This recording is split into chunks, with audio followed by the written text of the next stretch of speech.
Welcome back to Big Discussions 76 Sports. My name is Dr. Anwar Youssef Dunbar.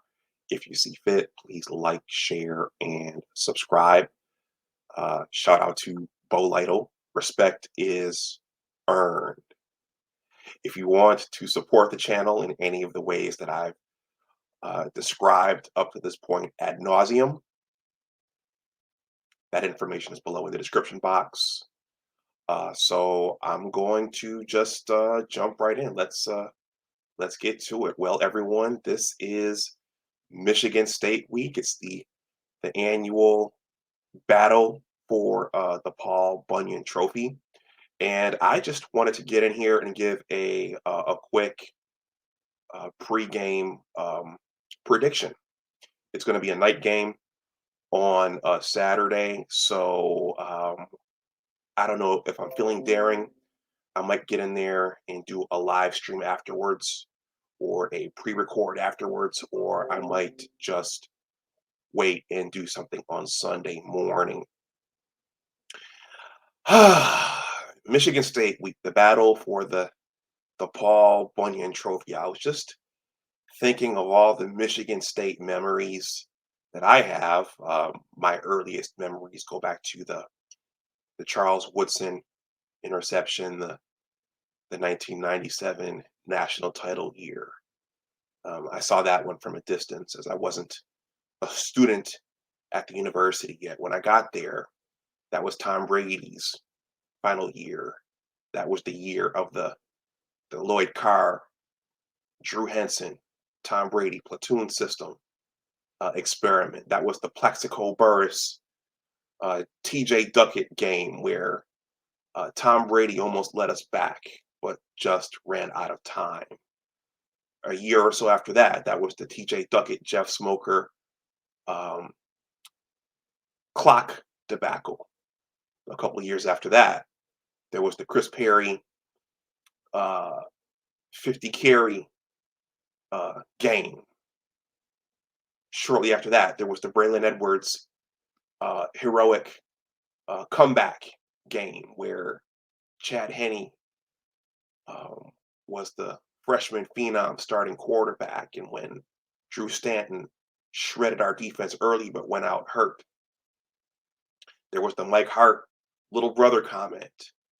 There was the 10 years of getting smacked around during the Rich Rod and Brady Hoke tenure. I remember during the Rich Rod tenure that was. I remember being at Buffalo's Billiards here in DC and watching Tate Forcier throw that last second interception. There was a guy at the bar who slammed his hand down on the bar top when Tate Forcier threw that interception. There was the field goal game, which I was actually up at the Big House. There was watching Devin Gardner run around for his life. There was the Blake O'Neal punt block. No, the Blake O'Neal punt fumble and then return. There was I think we pretty much own the series after that for the most part. And I think Jimbo's coming is what helped run Mark D'Antonio out of town. And then there was the Mel Tucker hiring. I'm thinking back to 2 years ago, Rocky Lombardi feasting on Vincent Gray in the empty Big House. And then there was last year, the strip sack missed call, the strip sack reversal, the Kenneth Walker pummeling of our defense on the ground. There was Mike McDonald and the subbing thing where he couldn't get his substitutions in.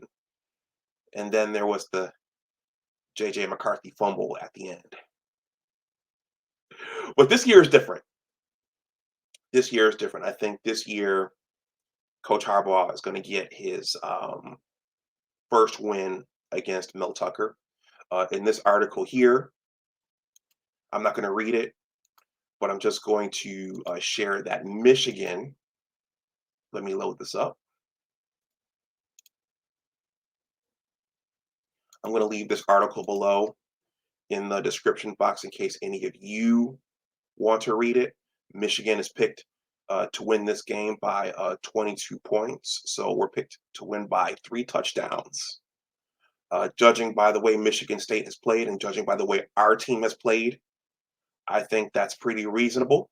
I looked up some of the stats, and let's go over some of the stats and see why Michigan, our Wolverines, should win by 3 touchdowns or more.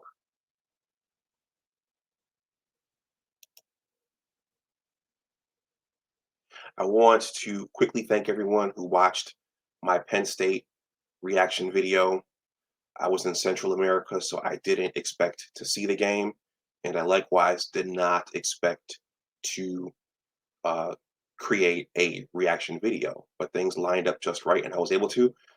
There were some issues with that video in terms of the playback because I was in Central America and StreamYard was you need a nice signal for StreamYard. But anyway, thank you to those of you who watched that video. Okay, so the statistics for Michigan and Michigan State leading up to our annual battle for the Paul Bunyan Trophy. Let's take a look at those, and I think once we go through these, yeah, you could see why Michigan should win this game decisively. I'm going to leave this link below in the description box. Of course, you guys can all do a quick Google search yourselves. And yeah, these are the Big Ten's compiled football statistics. I'm going to run through the team stats. Just the team stats. Okay, so if you look at the offense, this is these are the totals for offense and defense. At the top for offense, you see Ohio State is ranked #1 and Michigan is ranked #2. We are averaging 473.6 yards per game. Okay, Michigan State on offense, they're averaging 349 yards per game. We've scored 46 touchdowns per game. Michigan State has scored 26. So up to this point, we're already outpacing them in terms of offensive production. I mean, I can go and break those down even more, but I think that gives us a nice feel for how our offenses stack up against one another. Let's take a look at the defenses. Michigan is allowing an average of 250 yards per game. Michigan State is allowing 422.3 yards per game. So this is suggesting that our offense should have a big day against this Michigan State defense.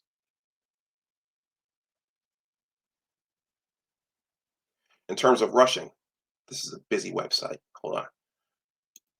In terms of rushing, let me keep the mouse over here. Michigan is leading the Big Ten in rushing with an average of 242 yards per game. Michigan State, they are definitely missing Kenneth Walker.